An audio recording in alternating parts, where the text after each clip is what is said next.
Assalamualaikum warahmatullahi wabarakatuh. Perkenalkan, nama saya Nurul Ismail dari kelas C6 Hukum Pidana Internasional, dosen pengampu Dr.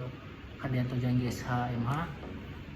Saya akan menjelaskan mengenai jurnal yang ditulis oleh Ibu Indasari SH.MSc mengenai kejahatan-kejahatan internasional atau tindak pidana internasional dan peranan International Criminal Court atau ICC dalam penegakan hukum pidana internasional.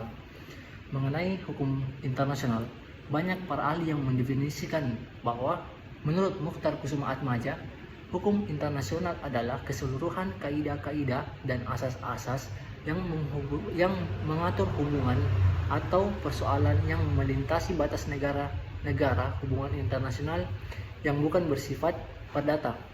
Dari pengertian yang diberikan oleh Mukhtar Kusumaatmadja tersebut nampak bahwa hubungan internasional tidaklah terbatas hubungan yang dilakukan oleh antar negara, tetapi dapat dilakukan oleh negara dengan subjek non-negara atau satu sama lain. Di dalam yurisdiksi kriminal, mahkamah telah diatur dalam pasal 5 Statuta Roma tahun 1998 yang menyatakan kejahatan dalam yurisdiksi mahkamah antara lain sebagai berikut. Yang pertama, kejahatan genosida, yang kedua kejahatan terhadap kemanusiaan, yang ketiga kejahatan perang, dan yang keempat kejahatan agresi.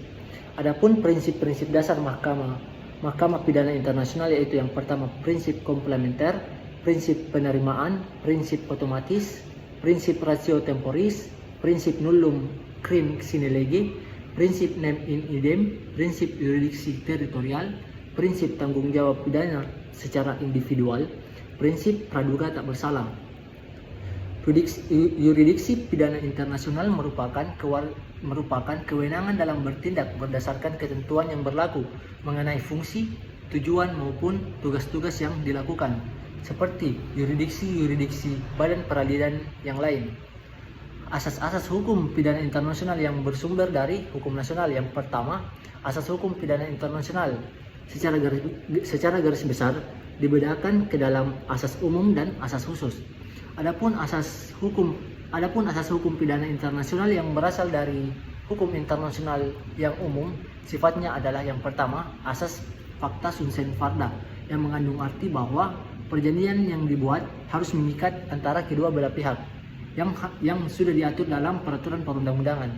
Dan yang kedua, asas itikat baik, yaitu good faith, yang artinya menyatakan kebijakan yang diembangi oleh hukum internasional harus dilakukan dengan sebaik-baiknya.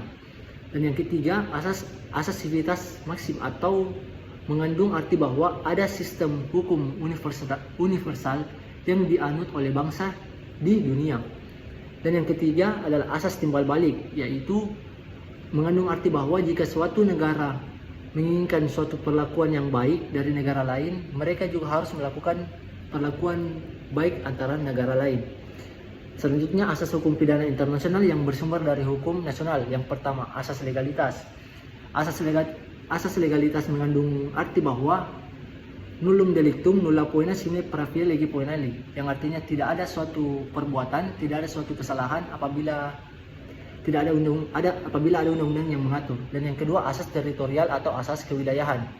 Selanjutnya, persyaratan tindak pidana internasional. Yang pertama, memiliki unsur internasional, dan yang kedua memiliki unsur transaksional, dan yang ketiga unsur keharusan.